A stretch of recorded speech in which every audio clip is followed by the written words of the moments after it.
Hi everyone, welcome back to my channel, or welcome to my channel. My name is Mary and thank you so much for stopping by. Today I am creating this soft, subtle, simple glam look on my beautiful friend Stacy. By the way, you are looking at the face of an angel right now. Stacy is seriously one of the kindest, most pure-hearted people I've ever met, and she has a background in modeling, and I was so grateful to have her come on my channel and let me glam her up. So as you can see, I'm jumping right in with eyeshadow, and I'm using the Dose of Colors Baked Browns eyeshadow palette. It's a really nice 5-color, I believe it's 5 colors, I don't have it in front of me, all matte eyeshadow palette with just really nice neutral browns, and that is what I used for eyeshadow today. And as you can see, I sped up the application just so that you could see the blending process but not have it take forever. So I really just started with the lightest transition shade of the palette, and I honestly went through every color and just built it up using my BH Cosmetics V5 blending brush, and I focused that color on the outer corner and her crease. And as the colors got darker, I would start down lower, closer to the lash line, and work my way up.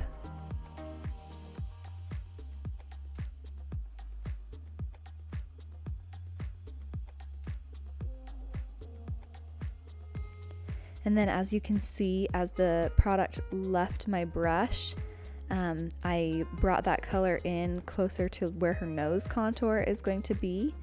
So I focused most of the color on the outer corner, but I did bring it all the way in.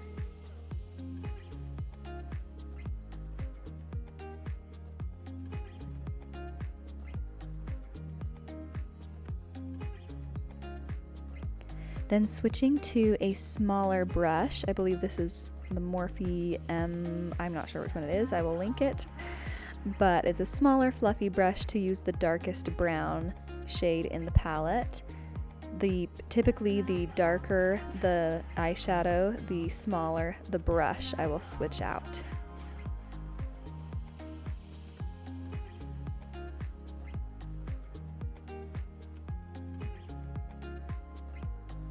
Then I dipped into the lightest shade in the palette, a matte cream shade, and I just patted that on the inner portion of her lid and just kind of blended that into the other colors. And I went back and forth with the brush I'd been using just to make sure that everything was very nicely blended.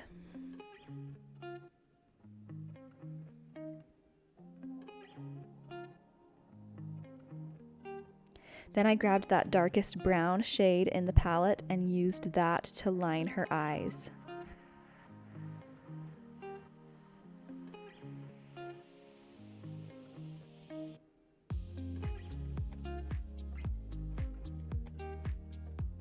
Next, I took the Simple Micellar water on a cotton round and used that to clean up the fallout under her eyes. And I like to fold the cotton round in half so I have that flat edge, and then that's what I use to clean up and kind of sharpen that outer edge of the eyeshadow.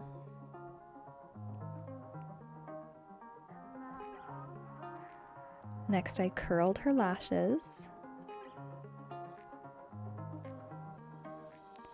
And I used the Be Lashed lash adhesive.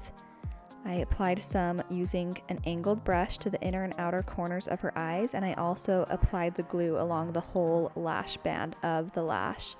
And the lashes that I'm using today are the Kiss lashes in the style Pixie. And as far as my type of glam goes, these are much more subtle and natural compared to a lot of the lashes that I use.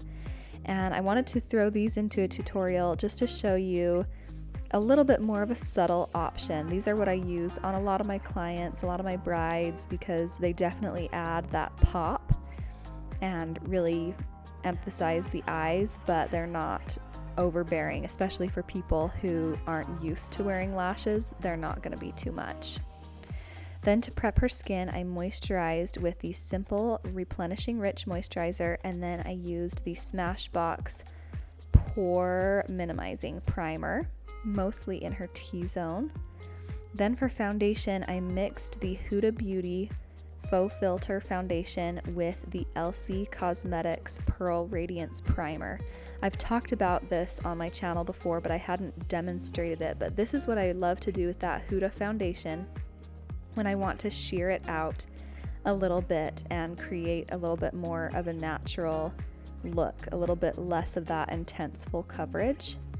So I went ahead and did that, and you can see how beautifully it's applying. And I'm using my beauty blender to apply it. I usually apply foundation with a brush, but I was in some sort of a beauty blender mood. Does anybody else get into like certain makeup moods? I don't know. I think I'd been watching like tutorials, probably a Painted by Spencer tutorial, and he always uses a beauty blender. So it got me in some sort of a mood. So I was applying it with the beauty blender, and her body, so like her chest and her arms, were just a little bit more tan than her face and neck. So that's why you see the foundation being just slightly darker.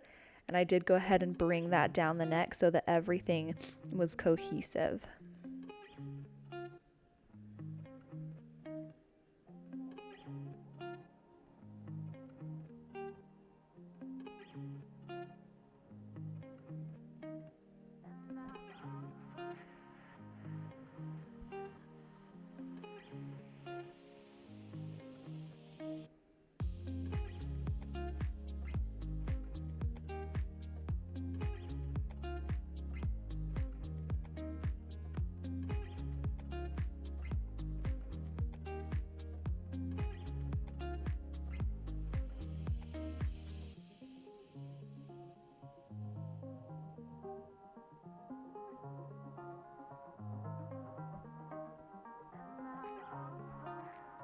And then once I have all that foundation distributed, I take a couple of extra minutes just to really press everything in with the beauty blender. I've found that this makes a big difference, not only in the longevity of the makeup, but in the way that it looks. It really looks a lot more skin-like when I take the time to really push it in to the skin.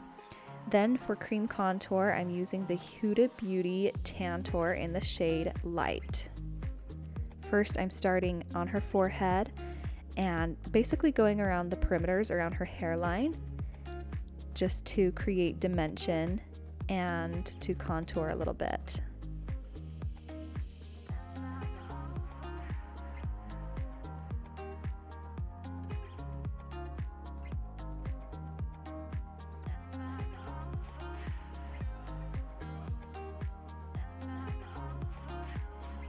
Stacey has absolutely ridiculously gorgeous cheekbones.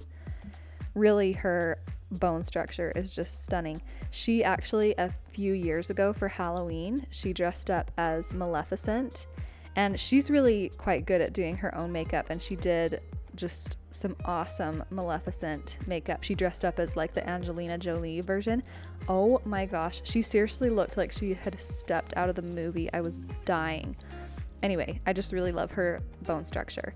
Then I contoured a little bit around her jawline as well.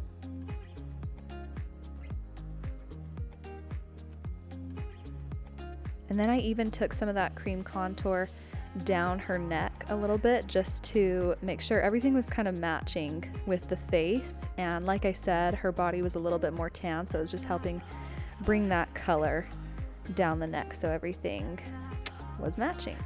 Then I switched to a smaller brush to contour her nose.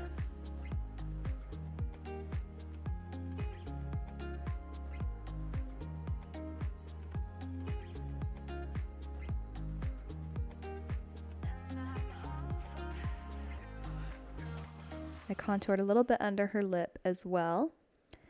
Then I grabbed my beauty blender to start to blend out that nose contour. And the nose contour still looks a little bit harsh, but I knew that I was going in with concealer and that I was going to bring that concealer up toward where the nose contour was, and that there would like be even more blending and diffusing that would happen. So for concealer, I believe I mixed the Tarte Shape Tape Concealer with the Clinique Beyond Perfecting Foundation Plus Concealer. I really love mixing the two of these because we all know how amazing Tarte Shape Tape is, but it can be a little bit drying, which is part of why it's so long lasting. You know, it just is very like matte and creaseless.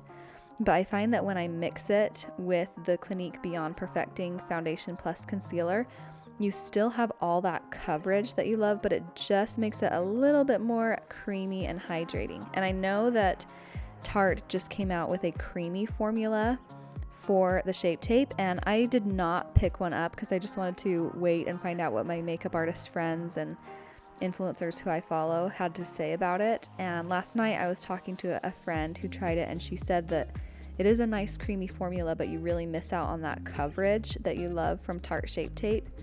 So I'm going to be content to just keep doing my little mixture here that I love, I think, rather than picking up that creamy formula. And I do love both of those concealers, the Tarte Shape Tape and the Clinique Foundation Plus Concealer. I love them both on their own as well, but in certain situations I also like to mix them.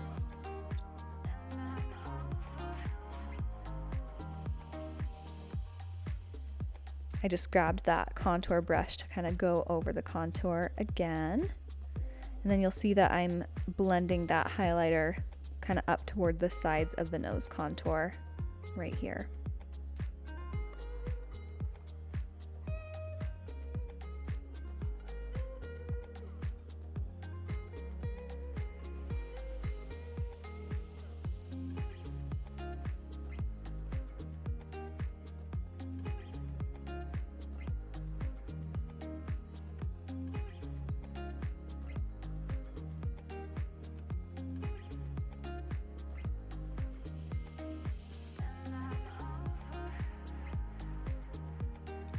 Then I set under her eyes first with the RCMA No Color Powder. When setting the face, I typically start under the eyes first, just because that's where it tends to crease the fastest. So I go in with my Beauty Blender, blend everything out one more time just so there's absolutely no creases before going in with the powder. Because if you don't make sure there's no creases and you go over it with powder, then you're basically going to be setting those creases in place, which we obviously don't want. So that's what I do first, and then I move on, usually with a larger fluffy brush, to set the rest of the face, where I like a little bit more of a like softer, smaller brush. There's just a certain brush in the BH Cosmetics Rose Quartz brush set that I just love and have to use for under the eyes. So yes, that's what that is. And then I took a little bit of that Huda Beauty Tantour in the shade Light just to kind of perfect the edge of her eyeshadow. And then I went in with a pencil brush and just basically mixed those matte shades from the Dose of Colors Baked Browns palette and ran those under her lash line.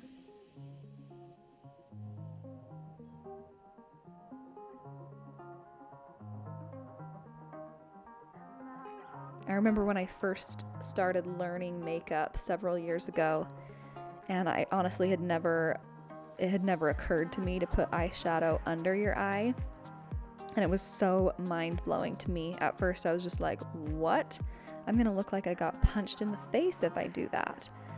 But now I just am obsessed, and I'm always smoking out tons of shadow under the eyes. I think it's absolutely gorgeous, and I think it makes your eyes look bigger, more open, more sultry. If you like throw a darker eyeliner in the waterline, like there's different ways to approach it, but it's just funny how, you know, kind of the way that you're raised and taught makeup by like your mom, bless her heart, versus like things that you learn from makeup artists, etc. It's just funny, that contrast.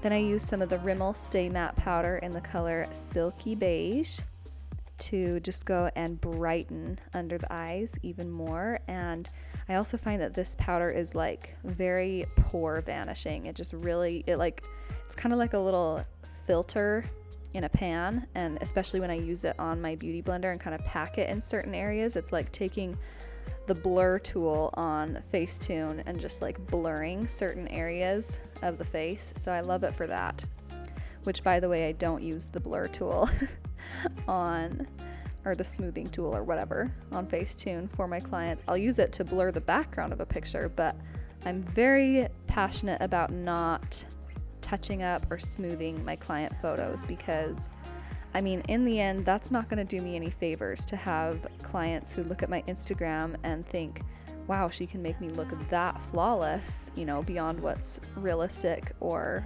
normal, and then, you know, come in for an appointment with me. And of course, makeup is makeup. It is magical, but skin is also skin, and texture and things you can't, you know, get rid of completely with makeup. So anyway, my point is I'm all about not editing my pictures in that way.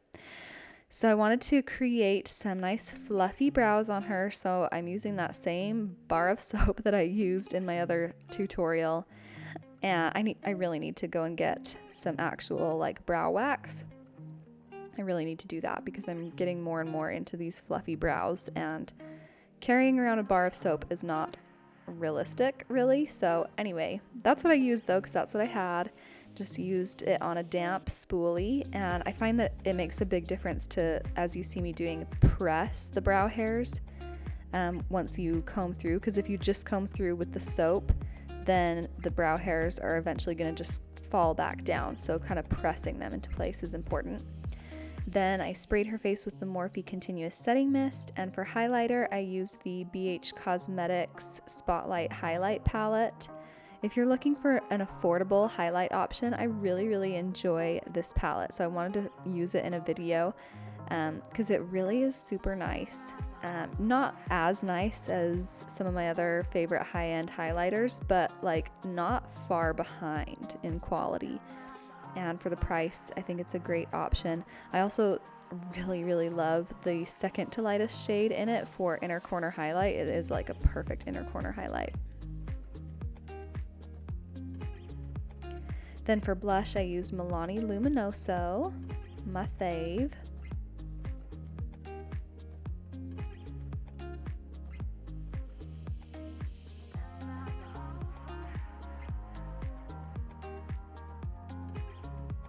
And then once we'd given the soap on the brows a minute to dry, I went in with some matte brown eyeshadow on an angled brow brush to just go ahead and fill in and shape her brows a bit. The brow brush that I always use is the BH Cosmetics Vegan Brow Brush. It's my favorite. And then I just went in with a little bit of a lip balm because I knew that we were going to be coming up on lips soon, and I wanted to give that a little bit of time to soak in. So, okay, here's where I went in with some liner to cover the lash band, because these Kiss lashes, they do have a clear plastic band, which drives me crazy if you can see it. So I pretty much always go over it with my Essence Super Precise Waterproof Eyeliner. I just put a little bit of that liquid liner on the back of my hand and then use the Anastasia Beverly Hills number 12 brush to go over it. And then one thing led to another, and I started to wing out the eyeliner. I was not planning on doing a wing, but you know how things just happen sometimes. I was like, I'm just gonna do the tiniest baby wing, and then it turned into like an actual wing. I mean, it was still quite a small wing for sure, but anyway, that's what ended up happening. Then I used some of a pencil. I smudged a pencil on the back of my hand and used that brush to go under her lash line. You could have just used the pencil, but at that precise moment I could not find my pencil sharpener, and the pencil needed to be sharpened, and I did not want to like stab her in the eye, so that's why I did that. Anyways, that's the situation with the eyeliner. It turned out pretty with the wing, but I actually, looking over the footage, I'm like, I think I liked it better without the wing. I think I liked it better with just that soft brown eyeshadow turned into liner, but you know, it's still beautiful. Then I used the MAC Whirl lip liner.